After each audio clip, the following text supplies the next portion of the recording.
এবার ঠিক আছে।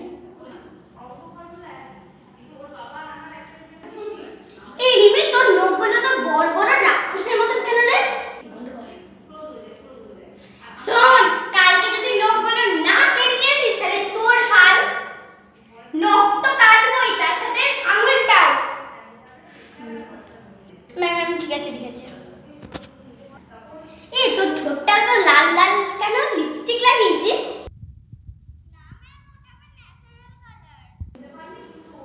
ঠিক আছে, কাল থেকে যেন আমি ওই ন্যাচারাল কালারটাও না দেখি। ঠিক আছে ম্যাম। তোমরা এবার থেকে জানো না স্কুলের ড্রেস কি বা স্কুলে কেমন ভাবে আসতে হয়? তোমরা তো ক্লাস 5-এ হয়ে গেলে। এবার থেকে যেন দেখি ঠিক আমার মতন সেজে আসা হয়েছে। ভিডিওটা যদি আপনাদের ভালো লেগে থাকে তাহলে ভিডিওটিতে লাইক, কমেন্ট, শেয়ার ইত্যাদি করবেন এবং এই ভিডিওর কমেন্ট বক্সে পার্ট 2 বলে লিখে যাবেন। এই ভিডিওটি পার্ট 2 আনতে হলে তোমরা কিন্তু কমেন্টে পার্ট 2 লিখে যেতে ভুলো না।